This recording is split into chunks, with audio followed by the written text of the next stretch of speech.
Well, hello everyone. Thanks for coming today. Today we've got a talk from Dr. Christina Tsoraki, who's a research associate here on the New History of Bronze project.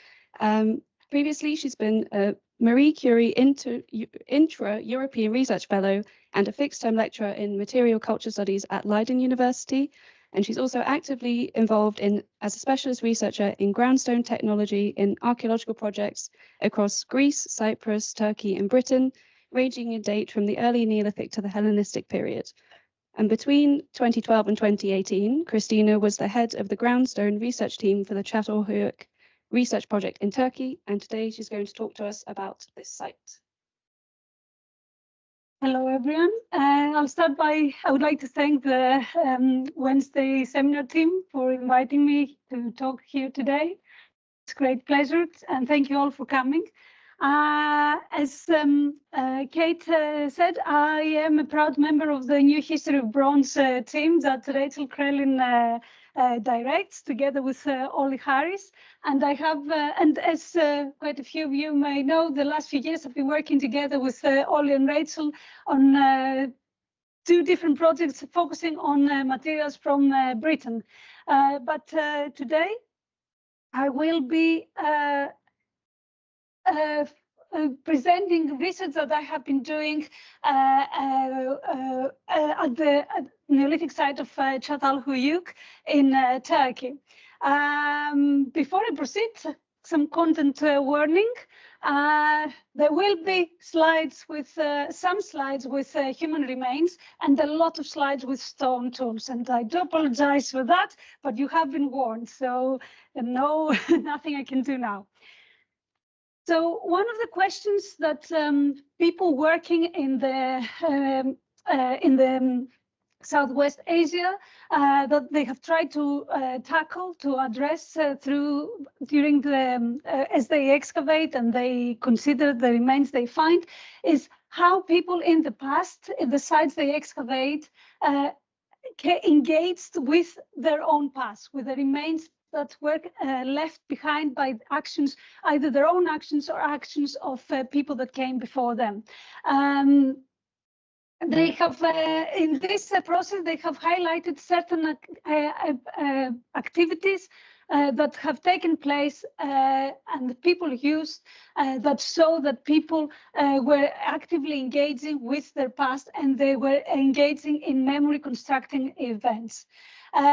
And a lot of these activities focused on the circulation of human bodies and the treatment of human bodies or part of human bodies. For instance, as you can see on the slide here, this is an illustration of a burial, a female burial, holding the skeleton is holding actually the skull of another a female skull, and the skull has been plastered and multiple times and then has been deposited in the burial together with this individual.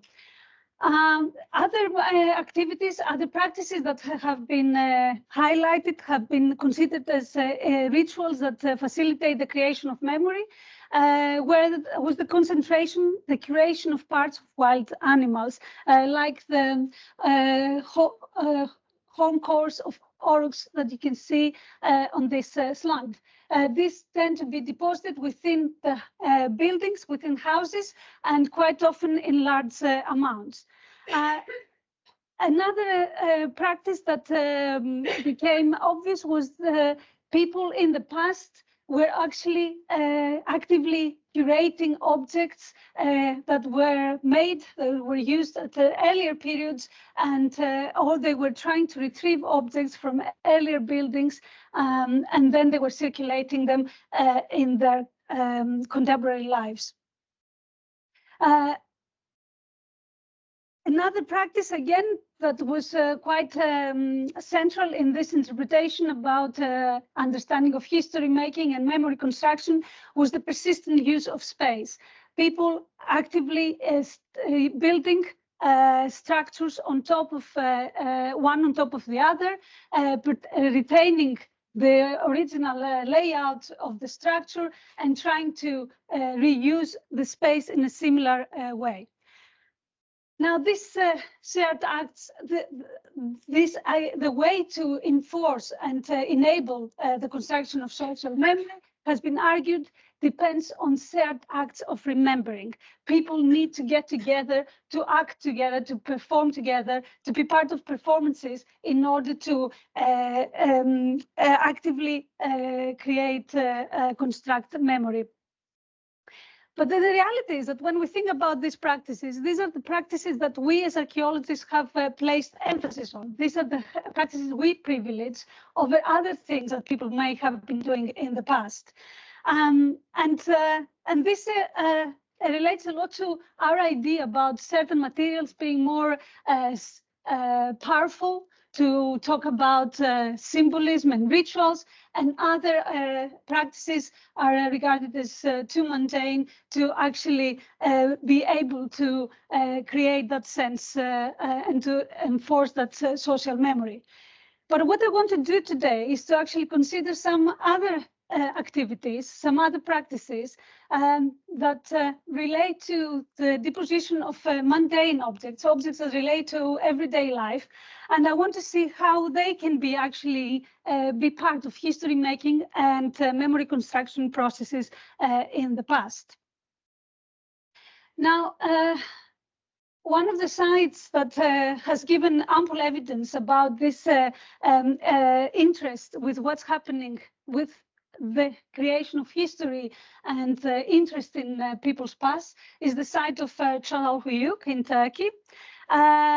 It has a long history of excavation and a long history of occupation. This is a tell site that was inhabited for more than 1,000 years, between 7,100 and 5,950 BC. One of the features that define Çatalhöyük are the dense architecture.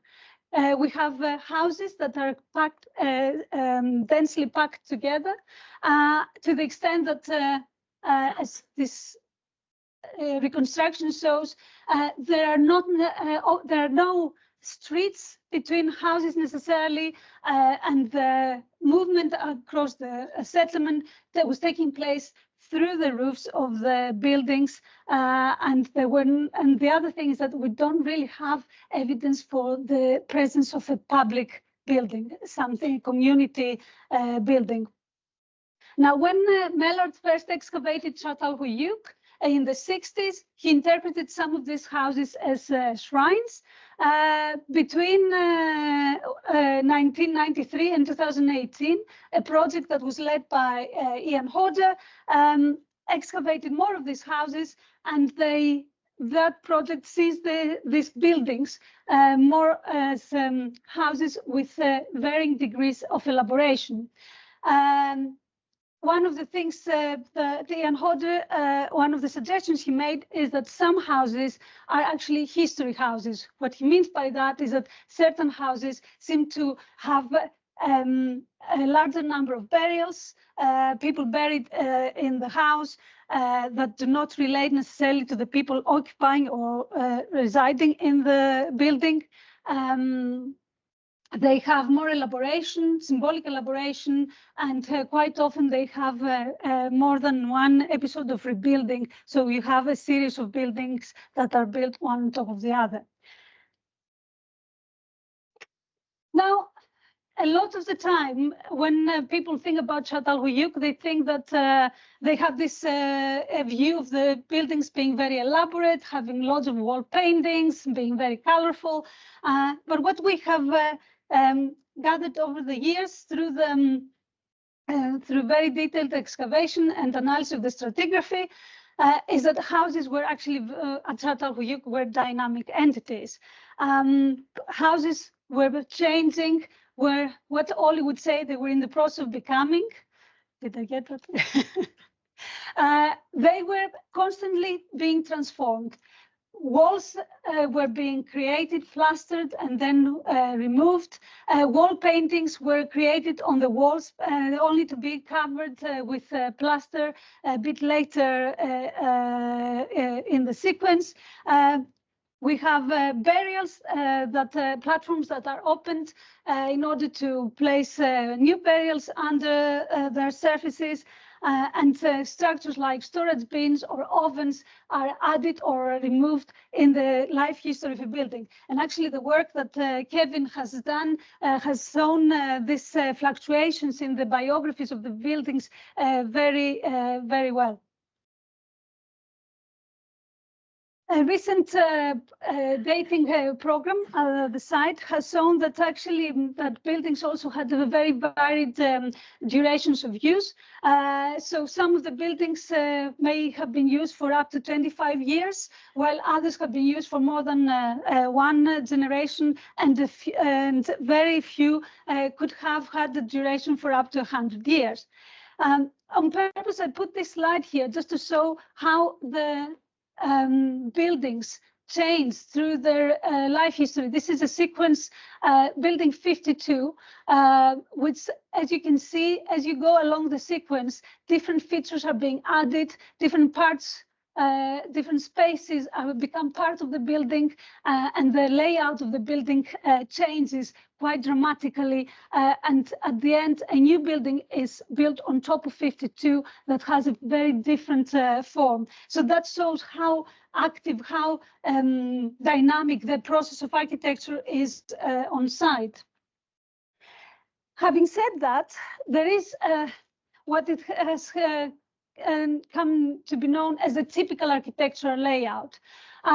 There is a consistency in the way certain activities take place within these houses, and this would be mainly, we encountered this kind of layout in the middle period, the classic Çatalhöyük phase, let's call it. And what we see is that space was used in a very specific way. Very often, obviously there are exceptions, but very often there was a very clear idea of where things were happening. So for instance, in the south area, we will have things like ovens and hearths, and what we call the project called dirty platforms, dirty floors. This means that these are floors where we have evidence for a lot of productive activities, like knapping of obsidian, or shaping andesitic querns, or grinding cereals. And this is the location where these activities take place. While the north part of the buildings tend to have what they call clean floors. It's a difference also in the color of the plaster. They have the surfaces there are covered with white plaster, and also this is an area where quite often wall paintings are added to the walls, or what we see is burials are added to the northern platforms. And quite often there is a storage area to one side or both sides, depending on the building. So it is clear that although there can be variation in the way people use the places, there was also a clear idea of like a strict idea of what you do where. Now, one of the buildings that I want to focus on today is a building that has been excavated by the Hodder project. It's fully excavated. This means that we can actually trace the biography of the building from its construction to its final abandonment. And also we can see how different depositional practices are associated with different stages in the life cycle of the building. The building it's a large structure, and as you can see here, it was destroyed by intense fire. It has a main room and a storage area, and within the building we found a lot of evidence for normal productive activities. What I mean normal, like for storage, for processing plants, ovens, which would mean so that people were actually using this space for different everyday activities. During different stages in the life of the building, the northern platform of the building saw quite intense elaboration. It became the focus of different events. I would like to stress that these events were taking place at different stages in the biography of the building. For instance, different types of wall paintings were created and were added to the walls, including a series of 12 handprints that were depicting the right hand of what it appears a single individual. A long sequence of burials, a horned platform with auroch skull. And as the life of the building was developing, so all these things were actually coming to an end. Like the wall paintings were covered over, no one could see them. The burials, the platform was replastered, so no one could see what was there. And the last thing that happened in this platform was the deposition of a large amount of stone objects. So Hodder would call this a history house. For me, it's a happy place of a groundstone specialist, and you will see why. The building has the largest concentration of stone materials that we have found either on the during the Mellert excavations or the Hodder excavations. Just some numbers, it had more than 2,000 worked and unworked stone objects, more than 200 grinding tools that relate to different stages in their production, from rough outs to newly manufactured tools, to tools that were used, complete tools and fragments. The heaviest tool weighs more than 50 kilos. So these are pretty big tools. And just to put this in a context, most houses, either Çatal or in other Neolithic cases or during ethnographic cases, tend to have to be associated with 1 to 3 querns. One quern is the most common number you get in an individual household. The average use life of each one of these tools are made of andesite, is actually at least 25 years. Some of them could be used for much longer. For instance, here I have an example of a quern that has been used for more than 100 years. These materials, these querns were made from a specific type of andesite that actually does not exist in the nearby area. So in order to procure this kind of material, the andesitic boulders that were needed to make these querns, people had to travel at least 70 kilometers away, and they had to then transport these large objects back to the site. So I hope this puts places in context why is it so important that the last event that happened in this building, just before it was destroyed by fire, a large deposit of grinding tools was placed in there. Now, one of the characteristics of the objects that were found in there is that they are actually broken. And the interesting thing is that, yes, there are some tools that were actually refit, like I have 2 examples here, and the parts, 2 fragments were found in in opposite sides of the room. But most of the material that was found here are small fragments of grinding tools. They are about 6 centimeters, 10 centimeters long. They do not come from tools that were exhausted, so it's not that they broke as people were using them.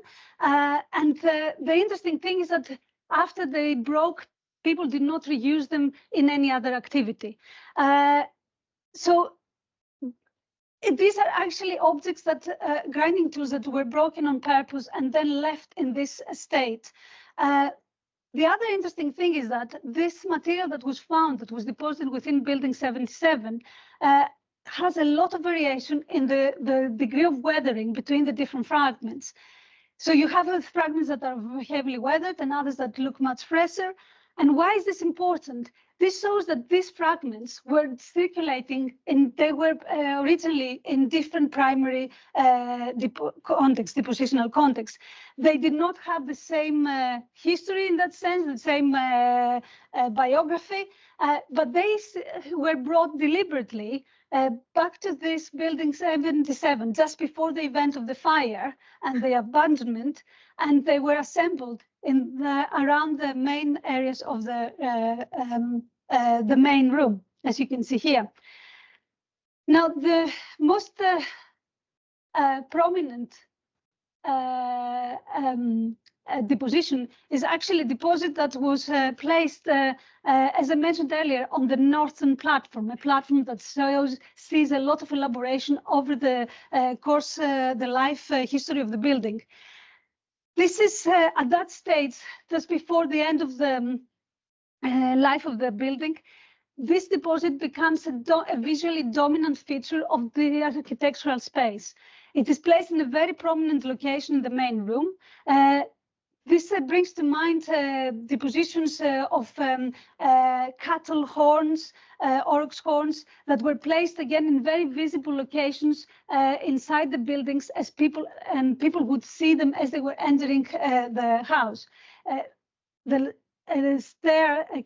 staircase would have been in this area here. Now, this form of deposition has elements of excess, wastefulness. These are not, let's say, tools that have been just acquired and they are being discarded for no reason. And this would have been tools that would have taken a lot of effort to bring to the site, but also to place inside the building. So there's also element of performativity on display. Now, a different set of practices is visible when we look at the sequence of a sequence of other buildings that were built one on top of the other. This is the building sequence, building 65, 56, 44, and 10. Again, these are buildings that have been fully excavated, so we can trace depositional histories and architectural histories and map this as we progress from one building to another. Now, one of the things that happened in this, we know about this sequence, is that there is a lot of evidence for continuity in practice. And this has been, this includes things like neonate burials that take place in the southwest corners of all three buildings. Or the placement of a single pod by the ladder that is a pattern we find in building 65 and then later on in building 44. But also human bones and teeth from building 65 were redeposited in the same position in the building. So someone actually dug in and collected this human teeth and then placed them exactly in the same location on the building above. But the other element we see is that there is an intentional placement of stone materials in structural elements as the different phases of the use of the building, as different architectural elements are being constructed or being removed. The interesting thing here is that while the human bone placement or the burials or the single pod was seen as a history-making process, the large deposits that were found in the southwest platform of these buildings were interpreted as a pragmatic need. This is just to give you a view of these were stone deposits along with other materials that were buried in the foundation of the southwest platform, both in 65 and in 44 in the building, two buildings above. Same logic, the deposit contains pottery sherds, pigments, bone tools, obsidian, but mainly a lot of ground stone materials. So this has been interpreted as probably representing the clearance material that was laying on the building below in 56. And as they were trying to build a new building, they cleared the floors and they decided to put this material in the southwest platform in the foundation. But actually, when we start looking in more detail, the structure of this deposition, we see that the quantities of material, there's a lot of variability, both in terms of types. I don't expect you to be able to read any of this. It's just to show you that there is a lot of variation.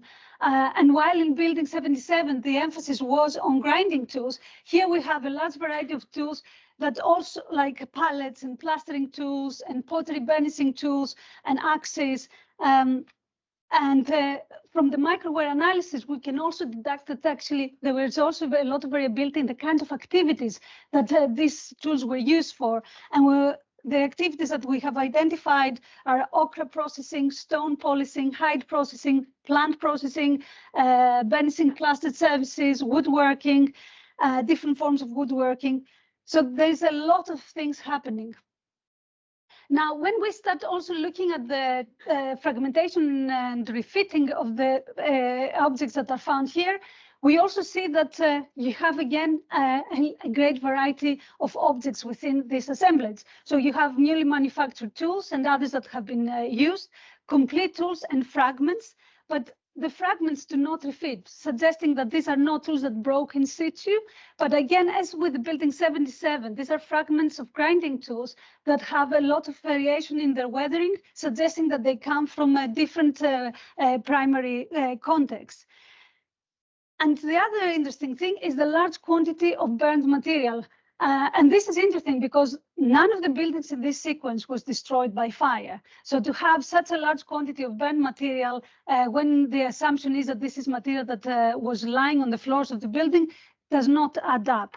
So this idea that it's cleaning up activities of household toolkit is not really consistent with what we see in this assemblage, in this deposition. One object that actually captures really nicely, at least in my opinion, the variability, the different biographies in the objects that were found in this platform, under this platform, is this grinding tool. It was originally used as a plant processing tool, but then it was broken intentionally. And there are evidence from the hammer, the blows that were delivered to the surface of the object. It was broken in half, and one half was heavily burnt and very weathered, and the other half, it's not burnt, it has fresh-looking edges, and more interestingly, it was reused in a different activity. It was reused as a plastering tool, and in this case, this became part of a new set of activities, new associations with other activities, other materials, and people. But interestingly enough, both fragments were brought back together upon deposition, and they were placed in this under this platform. And this perhaps suggests that the people that were placed the two objects back together potentially had a memory of the once complete form, and they retained that memory. And upon deposition, it was regarded that it was the appropriate way of ending this object's life.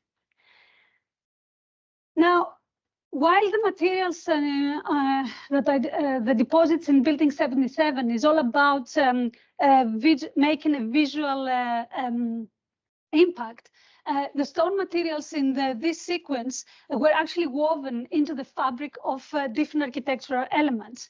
But although they were out of sight, that they were not out of they were not forgotten. And we see that this practice of depositing stone and other materials was enacted in other moments in the history of the settlement. In that sense, the memory of this kind of practices, of placing stone materials in this kind of way during the construction of different architectural elements was kept vivid and across time and space. And maybe this would be through participation in the events that were happening in different buildings or through storytelling. And one example is actually a similar example is this building 150, which was located near building 44. So building 150 is here, and building 44 and the buildings below there. So it's in close proximity.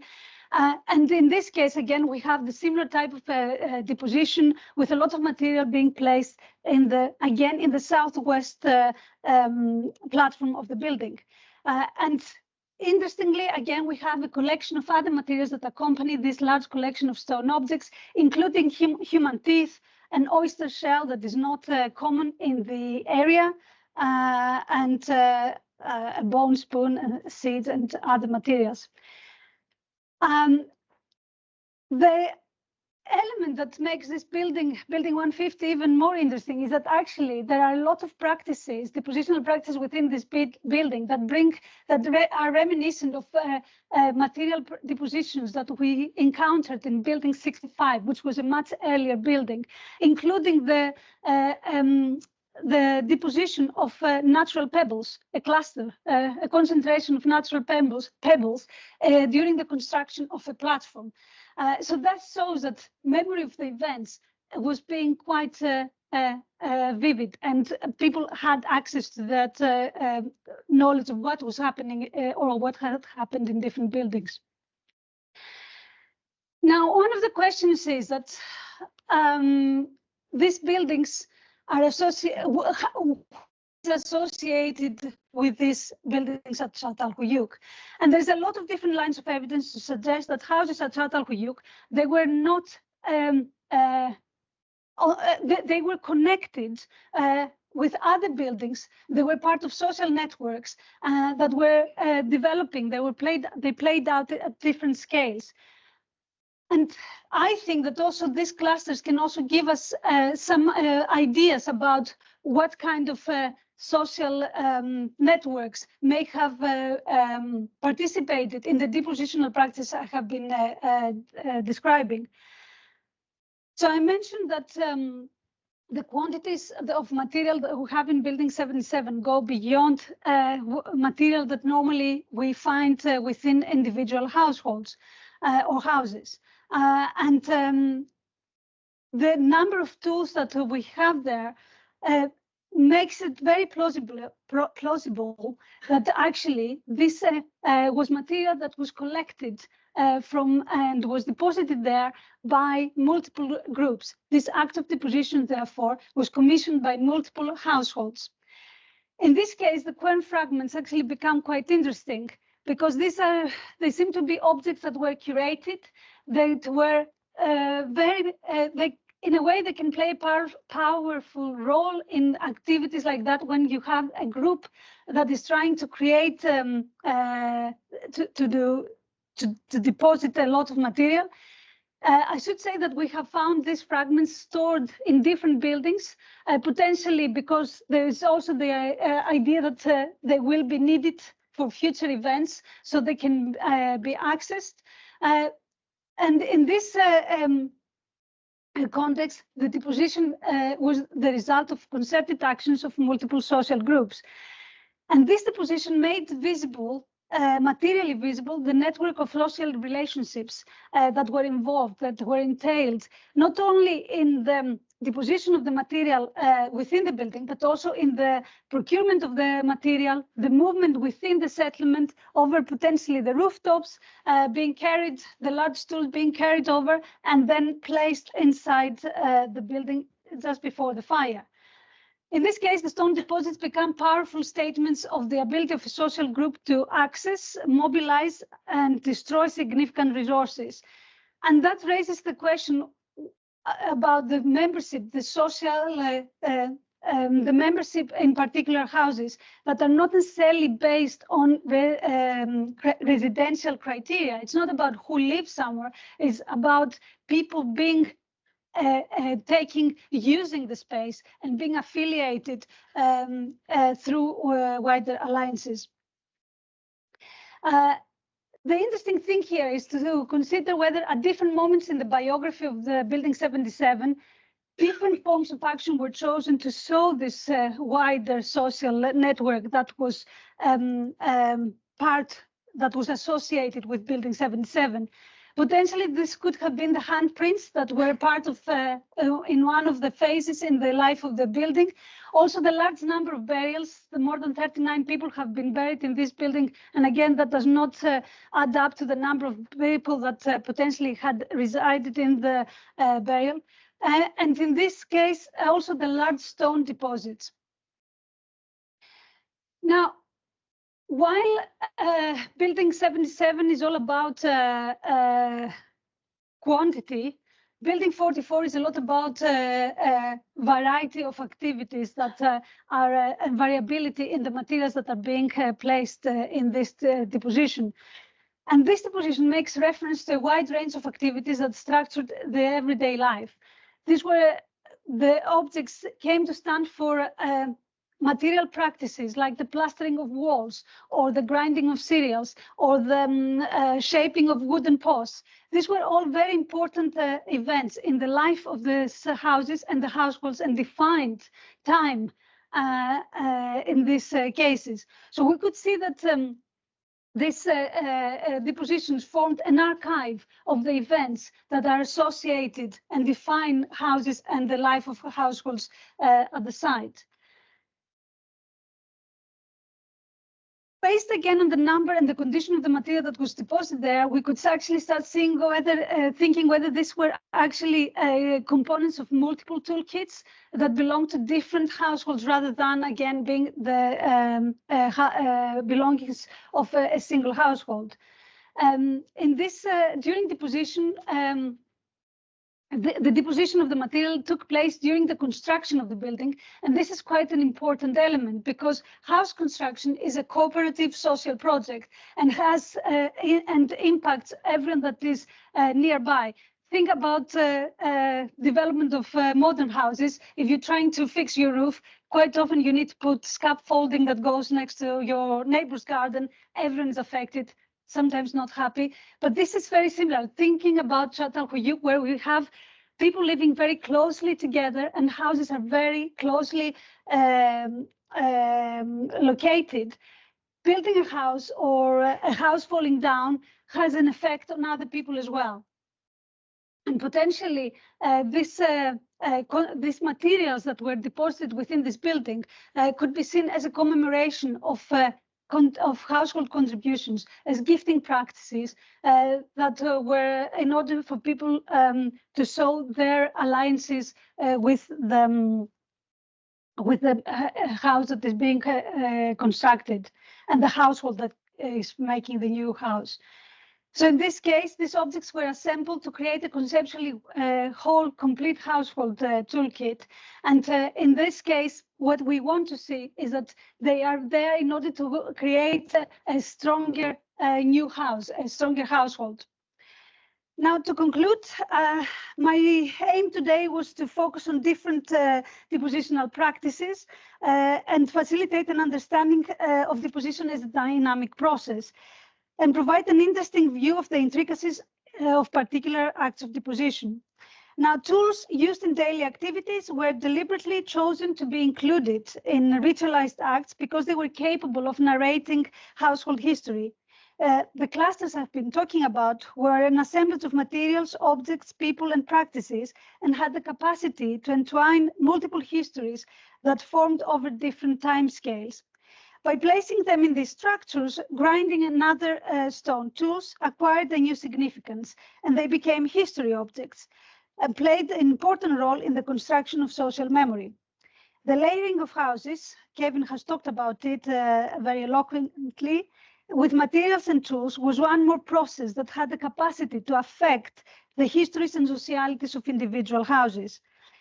In the examples I presented today, stone tools had different capacities to affect the histories of houses. As part of a community of humans and non-humans, objects with varied histories and social trajectories had the capacity to tell different kinds of stories.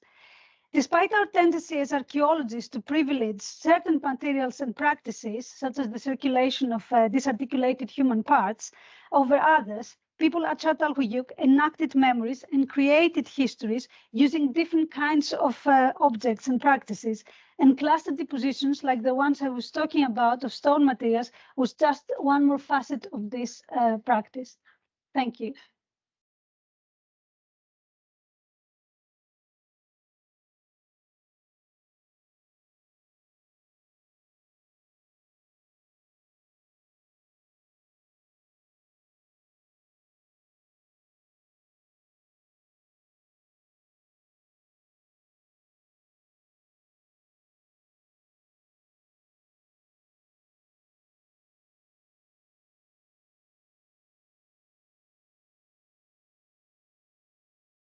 Any questions?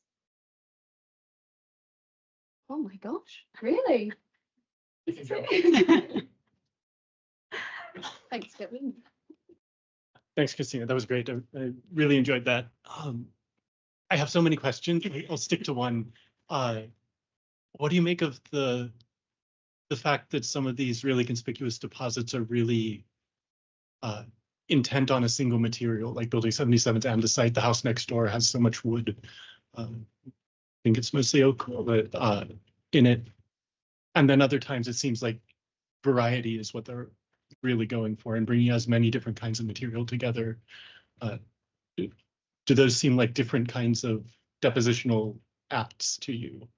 Yes, yeah, absolutely. And I think this is the point, that in archaeological terms, excavation terms, these depositions I've been talking about have, I mean, as you know very well, have been described as clusters of materials, and that is it. And what I wanted to show is that actually, if you take a finer look at these depositions, you can see that there's a lot of variability in what is happening there.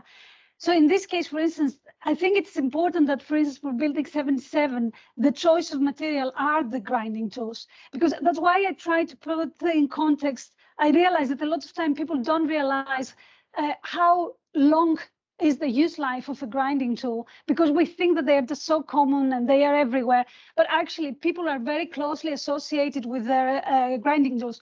For instance, like people have not only their, like ethnographically, we know that people have their own querns that they use, and then they pass down to, normally it's a female, you know, a mother passes down a quern to a daughter, and then the daughter will pass that down to her offspring.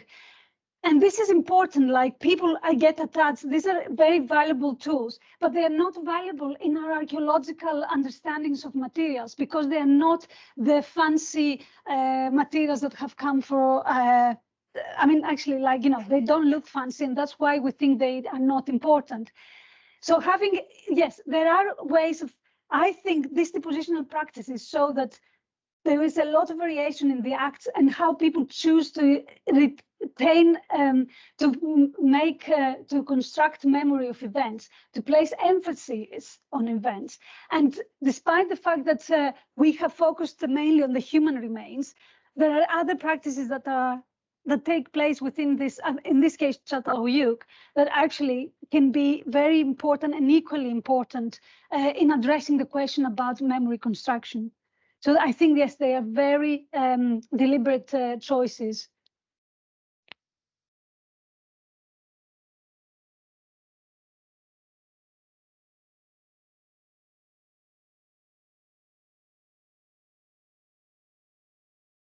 How long does a grinding stone last if Kevin Kay is in charge of handling it? Well, Kevin. For those who don't know, Kevin's got a bit of a reputation for breaking precious querns in front of their owners. Yeah, but what he broke did not look like my fragments on the screen, did it? No, that's... My question actually is about the nature of events, and that's a term you used a couple of times, but I was wondering if there are at least two different ways we could think about events. And one of them is a singular occurrence on a particular point of time, like on the 23rd of June, 6000 BC, people gathered lots of objects together and put them inside a house and then burnt it down or whatever. That's an event, right? But there's also, each of those objects is kind of the outcome of repeated events that are happening again and again in time. You know, the individual movement of a grinding stone against the quern. And in that sense, those objects are also quite redolent of a kind of concept of the event that isn't tied at all to a particular moment in time, but is actually tied to something that's much more kind of outside of the kind of the calendrical time or historical time as we normally think about it. And do you think there's something to be gained from perhaps thinking about how the event as a concept might be, we might want to pull that apart into different kinds of events like that when we're thinking about these kind of objects? I think that's a very good point. And I think this is another element that comes out of this analysis, that you have these depositions are also like, they make reference to different notions of temporalities, to different notions of time. But by bringing all these objects together in this case, you create time is not, as you said, it can become, it's not a succession, but it becomes one event itself. And the point of this is like, these tools have because they have been used in a lot of other events that take place, the replastering of walls that could take place a few times a year, depending on the conditions, the issues you have at home while you're plastering a wall. So they can actually bring to the fore these different notions of time. So it's something that, yes, it's worth investigating more. But at the same time, it's important to consider that when they actually enter this deposit, for instance, in Building 77 on one day, they become something else as well. And I think this is the capacity of the assemblies by assembling all these different tools together in this new context. There's a new emphasis of time and create a new understanding of events and a new notion of temporality there. I hope that's perfect.